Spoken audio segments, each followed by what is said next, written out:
Огнот не познава ни вера, ни нација. Има македонска националност, турска националност, албанска националност, српска националност има, и роми има, босанци има. Од сите вери и нации сме имале. Таков е составот на доброволното противпожарно друштво Бајрам Мифтари од Скопската општина Чаир.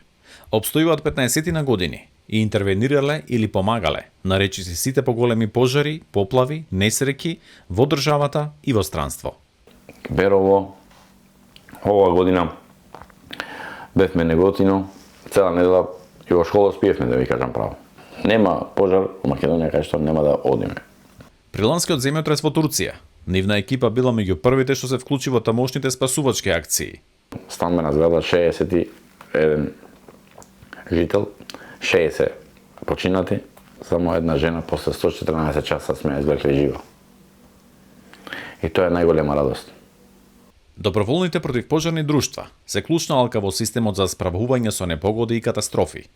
Но нивниот опстанок зависи исклучително од донации. Тоа се потешко се реализира и бројката на доброволци се намалува. А еднаш одиш на пожар, вода не може да им приуштиш. Втор пат одиш, нема. Трет пат одиш, нема. И четврт пат нема да доаѓа доброволецот. Ки нема и секој луксузите во джеп, па да може да доаѓа да не го интересира за другите работи. Без соодветни возила, овие противпожарни друштва не може да бидат целосно ефикасни. Собствени средства за набавка немаат, па остануваат само донациите, но токму тука се соочуваат со сериозна пречка. Не смееме да примеме ние донации. Не сме слободни. Камион за гаснење пожари, пожарникарска скала, комбе и едно засега неисправно теренско возило го сочинуваат нивниот возен парк. Сите стигнале како донации, претежно од странство, но низ бројни пречки. Не смееме да примеме донации возило, друга донација може, возило, пример од странство, други држави. Да примеме, да сака, пример Словенија, Хрватска, Србија, Косово, Албанија, било која држава, или Европа, или Балканот, да ни даде донација некое возило. Ние тоа возило ќе треба да го цариниме како обичен граѓанин. Ако иде преку општина, па после општина да ни го отстапи на нас, тоа е друга работа. Општината Чаир им доделила канцеларија и им помага при регистрација на возилата. Дел од опремата, како црева, моторни пили, ранци за гаснење, ги добиле преку проектот Германската амбасада, но и натаму се без гаража. Без гаража не е решение. Се уништуваат работи. Покрај бројните недостатоци со кои се соочуваат, членовите на друштвото редовно излегуваат да се справаат со шумските пожари, за кои велат дека се нивна специјалност.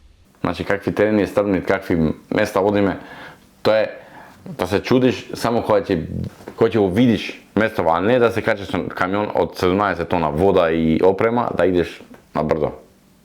Но апелираат, трудот на пожарникарите и доброволците е залуден ако нема јавна свест за опасноста од пожарите.